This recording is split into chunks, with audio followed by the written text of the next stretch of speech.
Olá, turma, sejam bem-vindos a mais uma aula de História. Hoje, nessa aula do 9º ano, vai ser um pouquinho diferente, né? Eu trouxe para vocês alguns vídeos que vai me ajudar a explicar o assunto de hoje, para não ser aquela coisa tão chata, somente eu falando, que tem sido acontecido nos últimos vídeos. Os assuntos desse finalzinho do ano são muito grandes e por isso acabou ficando muito grande os outros vídeos também. Então eu peço desculpa por isso.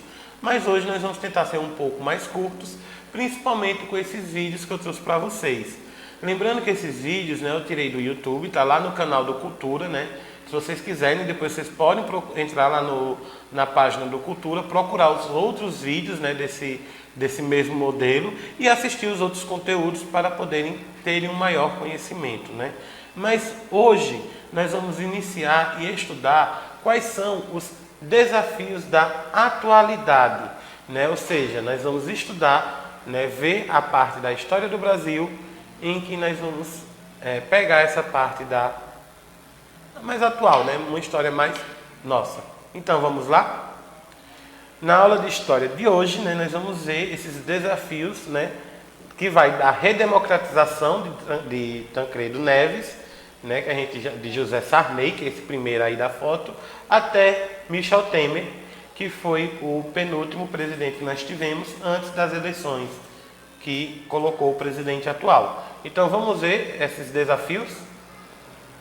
O primeiro que nós vamos falar é sobre o governo de Collor, que é esse rapazinho que vocês estão vendo aí, né? Lembrando que Collor, ele assumiu logo após, né, o governo de Sarney, quando ele é o primeiro presidente que é efetivamente eleito é um presidente civil escolhido pela população, né? Após as leis e tudo mais da Constituição de 88, ele é o primeiro presidente a ser eleito. Então, vamos conhecer um pouquinho dele? Vejam esse vídeo.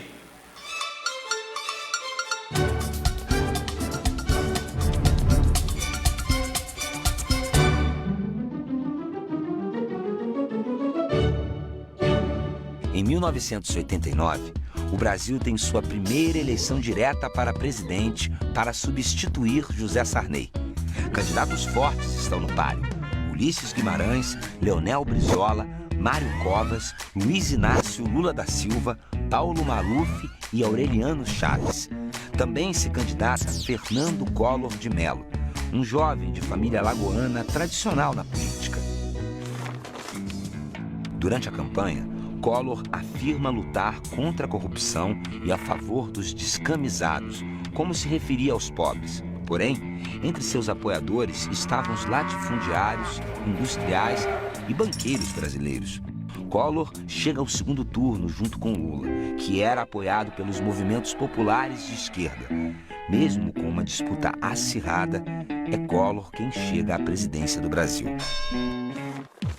O programa neoliberal de seu governo previa a privatização das empresas estatais e a abertura da economia ao capital estrangeiro.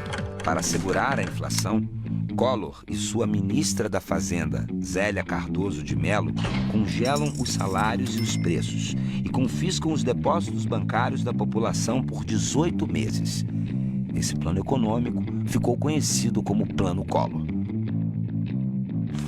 Em 1992, o presidente, sua esposa, Rosane Collor, e alguns ministros sofrem denúncias de corrupção por desvio de verbas públicas. Um esquema comandado por Paulo César Farias, o PC, empresário e tesoureiro da campanha presidencial. A popularidade de Collor é gravemente ferida. Ele perde apoio parlamentar e o Congresso é pressionado a instalar uma comissão de inquérito para investigar as denúncias. A CPI conclui que Collor estava mesmo vinculado ao esquema de PC Farias. A população se mobiliza e vai às ruas pressionar o Congresso pelo impeachment de Collor. Em 29 de setembro de 1992, o Congresso Nacional decide pelo impeachment. Mas, em uma manobra para evitar as consequências deste tipo de afastamento, em 30 de dezembro, Collor renuncia. Em seu lugar, assume o vice, Itamar Franco.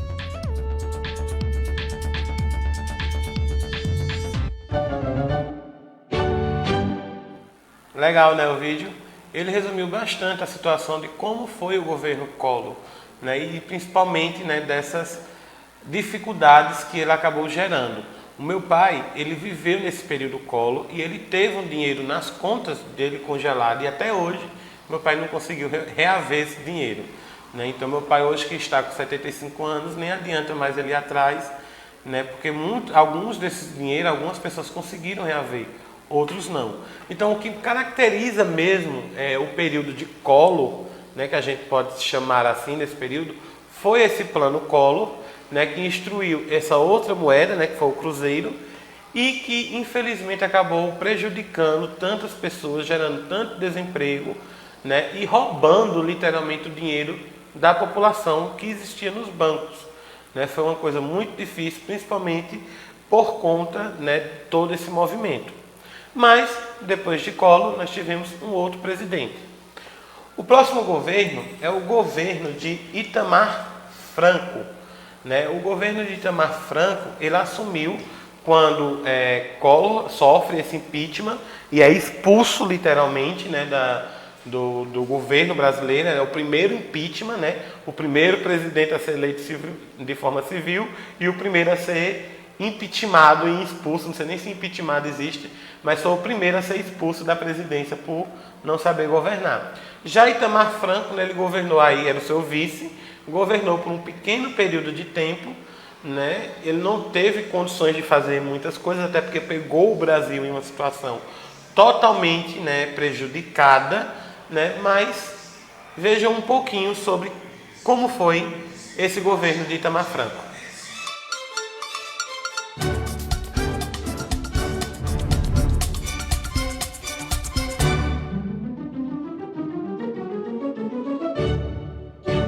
O vice-presidente Itamar Franco chega ao poder quando Fernando Collor de Mello renuncia para escapar à cassação depois de escândalos de corrupção. O mineiro Itamar começa a governar sem cerimônia de posse, mas com um firme discurso defendendo a manutenção da democracia e o combate à corrupção. Em abril, ele convoca um plebiscito para que a população vote na forma de governo que o Brasil deveria seguir. O presidencialismo ganha com larga vantagem sobre o parlamentarismo e a monarquia. Em janeiro deste mesmo ano, o novo presidente havia se reunido com líderes de 19 partidos com a proposta de um pacto de cooperação para combater a crise econômica. Itamar nomeia Fernando Henrique Cardoso, do PSDB, para assumir o Ministério da Fazenda. FHC, como ficou conhecido, propõe uma reforma do Estado para combater a inflação. As mudanças incluem uma redução de gastos públicos e a privatização de empresas. Este plano econômico fica conhecido como Plano Real. Em julho de 1993, o governo decreta o corte de 3 zeros na moeda, que passa a se chamar Cruzeiro Real. A partir de março de 1994, a população começa a conviver com a Unidade Real de Valor. A URV era um índice que ajudava as pessoas a converterem o Cruzeiro Real para real, a nova moeda que começaria a circular em julho. O real chega ao mercado cheio de prestígio, valendo exatamente $1. O plano consegue controlar a inflação e aumenta a atividade econômica do país. FHC ganha cada vez mais popularidade e lança sua candidatura para presidente nas eleições de 1994. Ele ganha com mais de 50% dos votos, sem precisar de segundo turno.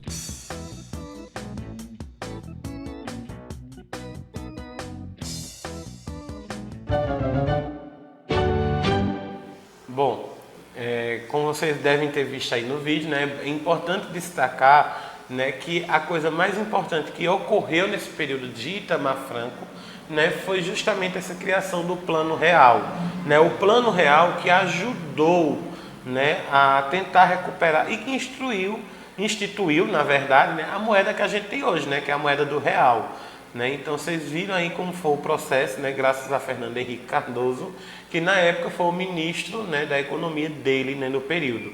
Então Itamar Franco, né, fez uma ótima escolha ao escolher Fernando Henrique para esse cargo. Tanto é que, como vocês viram, né, ao ser apoiado por Itamar Franco, Fernando Henrique Cardoso assume a presidência, né, e se tornando o próximo presidente que a gente vai estudar, que é o de Fernando Henrique Cardoso, conhecido, né, para os íntimos como FHC. Né? Então, o período de FHC é um governo em que marca uma coisa bastante interessante, que, junto com outras pessoas, né, Fernando Henrique Cardoso, ele assina uma lei que faz com que o presidente possa ser eleito. Né? Até então, cada presidente teria que ficar apenas 4 anos, mas aí ele cria essa emenda, né, coloca lá na Constituição, de que o presidente poderia ser reeleito. Então, é por conta disso que o governo de Fernando Henrique Cardoso é o primeiro, né, nesse processo de redemocratização, em que ele atuou 2 mandatos seguidos. Mas vamos deixar isso para o vídeo explicar. Vejam só.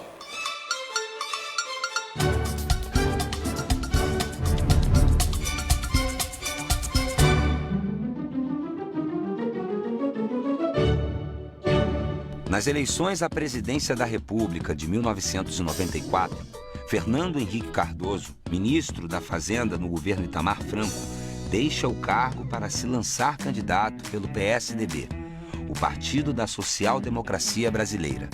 Seu principal adversário é Luiz Inácio Lula da Silva, que concorria pelo PT, o Partido dos Trabalhadores.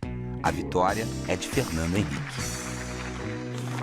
Suas principais metas de governo são a estabilização e a adequação da economia às novas regras de mercado. FHC, que como ministro de Itamar tinha lançado o Plano Real, agora avança com um programa de combate à inflação e equilíbrio das contas públicas. Para isso, promove a reforma administrativa e a reforma previdenciária. No campo da educação, em 1996, o governo FHC é marcado pela aprovação das leis de diretrizes e bases, as chamadas LDB. FHC conduz o maior programa de privatizações da história, especialmente nos setores de energia, siderurgia e telecomunicações. Antes do fim de seu mandato, Fernando Henrique e o Congresso aprovam a emenda da reeleição e ele sai candidato nas eleições de 1998, mais uma vez derrotando Lula nas urnas. Neste segundo mandato, a taxa de desemprego aumenta e a inflação volta a ameaçar. FHC intensifica sua relação com o Fundo Monetário Internacional, o FMI, de quem faz empréstimos que aumentam a dependência econômica brasileira. A partir de 1998, o FMI começa a exigir que o Brasil controle gastos públicos e aumente sua produção. O presidente responde aprovando a Lei de Responsabilidade Fiscal para estados e municípios e mudando sua política cambial para aumentar as exportações. Depois de 8 anos no poder, a distribuição de renda continuava desigual, apesar da inflação estar controlada. Nas eleições de 2002, depois de 3 tentativas, Lula é o candidato escolhido pela população para assumir a faixa presidencial.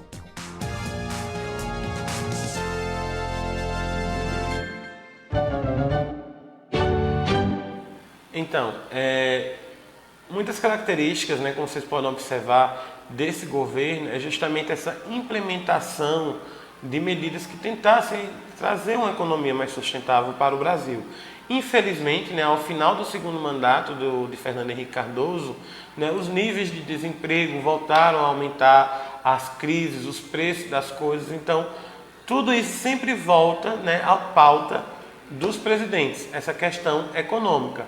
E não seria menos, né, quando assume o nosso próximo presidente, que é Luiz Inácio Lula da Silva, né, que, como vocês observam, ele tentou muito tempo, né, se candidatar, conseguir ser eleito como presidente, até que Lula consegue finalmente ser eleito, né, a estrela do PT é eleita. E junto com Lula, né, ele traz uma continuidade, né, desses pensamentos de Fernando Henrique, né, ele faz com que Fernando Henrique, o plano econômico real de Fernando Henrique continue, né, no sistema. A gente já vê que é uma história já bem próxima da nossa, né? Acho que muita gente aí, né, deve ter conhecido, deve ter participado das eleições de Lula. E junto com ele traz outras formas, né, de incentivo, que são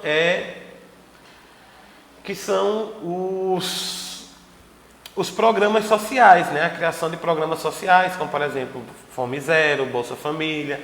E que Lula, ele também tem uma característica em que Lula ele pega uma situação econômica mais favorável, né, onde o Japão ele está com os portos abertos, então o Brasil começa a negociar do Japão. Lula é o primeiro presidente que consegue pagar a dívida externa que foi criada lá antes, lá no começo, lá no período de JK ou antes, né, que vinha com aquela dívida externa. Então Lula consegue pagar, né, consegue colocar o Brasil no G20, né, consegue tirar o Brasil literalmente da pobreza, né? Então Lula ele consegue, junto com dando continuidade aos planos de Fernando Henrique Cardoso, né, tirar o Brasil em um período, né, que ele foi eleito e reeleito, né, ele que foi o segundo presidente a ser reeleito, né, conseguir tirar o Brasil, né, dessa miséria, né, conseguiu quase que erradicar a fome aqui no Brasil, sem falar também, né, nos programas sociais de educação, que garantiu com que as pessoas tivessem direito a entrar na faculdade, né, pessoas pobres, né, diminuiu o preço dos produtos para que as pessoas conseguissem comprar casa, carro e eletrodomésticos, mas tudo isso também vai ser explicado no videozinho. Fiquem com ele.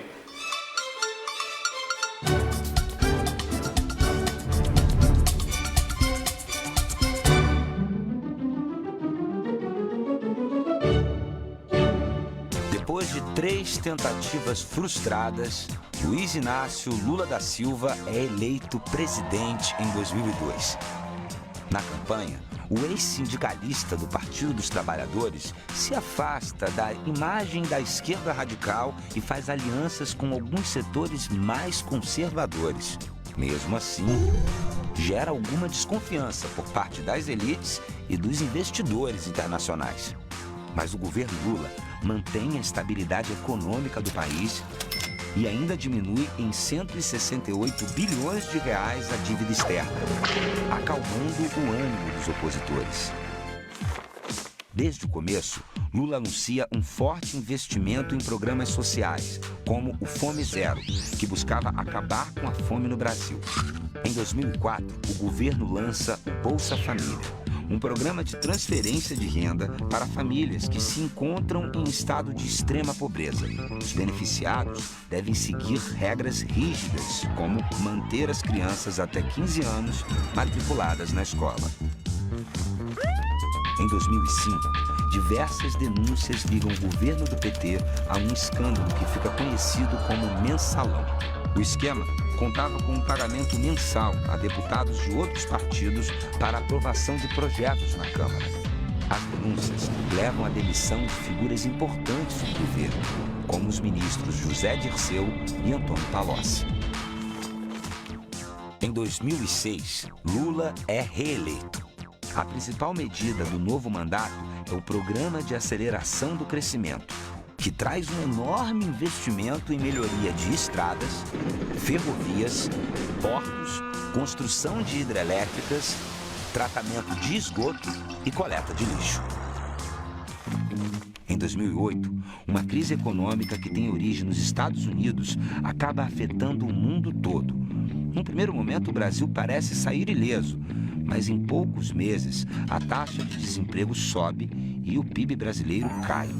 O governo incentiva empresas privadas, reduzindo impostos importantes e contornando a crise. Lula termina o mandato com alta popularidade e apoia a eleição de Dilma Rousseff, sua principal ministra. Dilma vence as eleições em 2010 contra José Serra, do PSDB, e se torna a primeira mulher presidente do Brasil. Bom, como vocês observaram aí, né, além do PAC, que foi lançado por Lula, ele também lançou um programa de do pré-sal, né, que é para utilizar a camada do petróleo, né, antes de atingir o petróleo, e ficou marcado, né, infelizmente, por essa questão, né, dessa corrupção que acabou sendo descoberta durante o governo de Lula, né, que é o famoso mensalão. E essa nuvem do mensalão iria sim, né, chegar até o próximo mandato, que é o mandato mais revolucionário da história do Brasil, que é quando a primeira presidente mulher é eleita, que foi Dilma Rousseff. Bom, o governo de Dilma Rousseff, né, ela é eleita, né, a primeira presidente, né, a primeira mulher presidente, que até ela era chamada de presidenta, que era um termo que não existia, né, pois não existe o feminino de presidente, né, segundo a língua portuguesa, o certo é o presidente ou a presidente, né, não existe um feminino, mas por ela ter sido eleita, né, acabou se criando, né, todo mundo chamando ela de presidenta, ficou esse presidenta, né, apesar que ainda é errado pela língua portuguesa, mas ela é a primeira presidenta mulher eleita, né. Durante esse processo, né, ela manteve, né, os programas sociais, né, infelizmente eu não tenho um vídeo, né, sobre Dilma, então vocês vão escutar eu falando sobre ela, né. Ela manteve os programas sociais criados por Lula, né, e ela sim acabou se envolvendo, né, com polêmicas por conta da usina de Belo Monte e das corrupções, né, que estava acontecendo com os ministros. Porém, em 2011, ela cria a Comissão Nacional da Verdade, a CNV, que é para investigar, né, as violações dos direitos humanos que ocorreram na história recente do país, né? Ou seja, ela levantou, nessa Comissão da Verdade, ela levantou dados sobre os mortos e desaparecidos políticos, né, principalmente, né, do período da ditadura militar. Dilma Rousseff, que inclusive foi presa durante o período da ditadura militar, né, presa e torturada durante o período da ditadura militar, e essa Comissão da Verdade, né, ele conseguiu encontrar os responsáveis por esses crimes de tortura e de assassinato, né. Porém, né, teve vários aumentos de preço de coletivos durante o seu mandato, né. Foi quando começou também, deu início à operação da Lava Jato, né, que prendeu vários executivos e pessoas de empreiteiras que se envolvendo com essa questão de favorecimento, de suborno, né, tudo isso, né, em 2014. Quando ela é reeleita, né, ela vence, né, de Aécio Neves na reeleição, ela começa a ser pressionada por outros políticos, né, por conta de todos esses desdobramentos da operação da Lava Jato, né, ela começa a ser acusada, né, de impropriedade administrativa, né, de não estar sabendo governar corretamente o Brasil, o que levou ela, né, a sofrer um processo de impeachment em 2015, quando ela é afastada, né, eles resolvem afastar ela para poder iniciar esse processo de impeachment. Em 2016, né, ela é afastada oficialmente, né, e quem assume é o seu vice, Michel Temer, em seu lugar, quando em agosto de 2016 ela é impeachmentada novamente, né, que nem foi Collor, expulsa da presidência do Brasil, digamos assim, e quem assume é o seu vice, Michel Temer, como presidente. Então, é aí onde a gente tem início ao governo de Michel Temer. O governo de Temer é marcado por uma grande insatisfação popular dele, né? Mesmo que tenha toda aquela panelaça e tudo mais, que tirou Dilma do poder, os protestos e tal, por conta que estava acontecendo, né?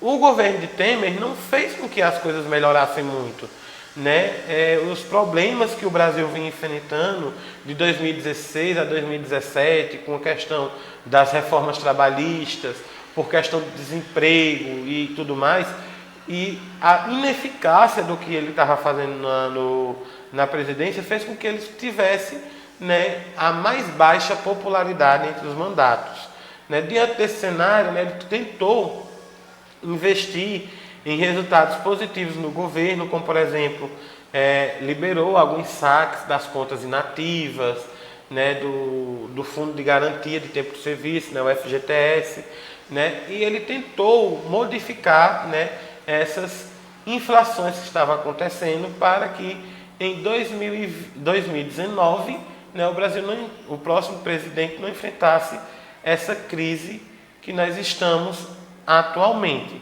né. Então, depois que Michel Temer passa pelo poder, né, assume, né, o atual presidente, nós estamos com ele aí agora, né, que é o Jair Bolsonaro, que foi eleito no ano de 2019 para 2020, e que ele inicia esse seu governo, que até então é um governo que vocês mesmos devem tirar as suas críticas, né? O governo Bolsonaro é um governo bastante criticado, né? Eu mesmo tenho a minha própria opinião formada sobre ele, né? E mantendo o profissionalismo aqui como professor, né? Então a gente tem que manter a ética e falar de tudo sem ter essa posição ideológica, mas por se tratar de uma história contemporânea em que vocês do 9º ano estão vivendo, né? Vocês que já são adolescentes, muito com 16, 17 anos, e que nas próximas eleições presidenciais já votam, já devem ter uma consciência crítica de saber escolher o próximo presidente, né? Que irá ocupar essa cadeira, né? Uma coisa que ficou marcada em todas as presidências é que é sempre difícil lutar contra a inflação, né? Contra essas crises que dá no mundo, né? Nessas crises econômicas, né? Lidar com o desemprego. Então, se a gente vai falar sobre essas dificuldades atuais que a gente tem aqui no Brasil, é justamente essa questão da igualdade de gênero, na igualdade social, né, das mulheres, dos direitos femininos, né, do direito das pessoas que são negras aqui no Brasil, né, que apesar de ter várias leis que contribuíram e ajudaram para essas pessoas, como por exemplo a Lei CAO de 1989, né, a Constituição de 88 que já traz alguma coisinha, em 2003, né, com Lula que assina a obrigatoriedade, né, em 2010, desculpa, quando o Lula assina uma das obrigatoriedades para que se ensine a cultura negra no Brasil, né, que se ensine, que tenha-se aula sobre cultura afrodescendência no Brasil como parte, né, a gente vê que ainda existe muito preconceito no Brasil, né? Existe aquele preconceito estrutural, aquele preconceito que já está enraizado na sociedade. E isso é uma coisa que deve ser combatido, né, por conta dessas leis, né, de criminalização do racismo, de criminalização do preconceito, né. Um outro desafio da atualidade que a gente pode ter é justamente nessa questão da saúde, né. A gente vê que algumas pessoas, né, principalmente em planos de saúde, apesar do Brasil ter o programa do SUS, que é um programa criado aqui no Brasil, que só existe no Brasil, e que dá direito e médicos e tratamentos gratuitos para as pessoas, né, as pessoas pobres, né. Nos Estados Unidos não existe SUS. Lá, se você quer se curar ou ir para um hospital, mesmo que exista emergência, você tem que pagar, você tem que ter plano de saúde. Já no Brasil não, né? No Brasil nós temos o SUS. Mas a gente ainda vê o quanto o SUS é precário, porque não consegue atender a todo mundo, né, nessa questão da saúde. Né? Em questões de segurança, a gente vê o aumento da criminalidade, né? Principalmente nos morros e nas periferias das cidades, né? Por conta das drogas, na questão de assaltos. Né? A gente vê aí o quanto que aumenta-se, né, a questão que precisa-se de ter leis e de ter uma punição mais severa para homens que agridem mulheres, né, para a questão da pedofilia infantil, né, o quanto que ainda precisa se investir em questões de anúncios contra o suicídio, né? Nós estamos agora em dezembro. Dezembro é o mês da luta contra as doenças sexualmente transmissíveis, né? Então incentiva as pessoas a fazerem testes de HIV, a procurarem tratamento, né? Que existe tratamento gratuito no SUS para quem tem HIV, né? Então procurar se tratar, da conscientização, né? Do ensino nas escolas, né? Do ensino sexual nas escolas, em que ensinar sexualidade na escola não é ensinar os filhos a fazerem sexo, é ensinarem eles a se protegerem, a terem um sexo seguro, a entenderem o que é uma DST e como se protegerem contra elas, né? Ensinar diversidade sexual nas escolas não é incentivar um filho a ser homossexual ou não, e sim ensinar ele a ter respeito às pessoas que são LGBTQIA+, e todas essas letras que formam esse aglomerado, né? Então, para a gente ter um país social, para ter um país de respeito, tem que ter uma educação de qualidade. Tudo passa pela educação. Existem metas econômicas, metas ecológicas, né, de proteger a Amazônia, de proteger os rios e as nossas nascentes. Existem metas para a educação e tudo isso tem que ser respeitado, né?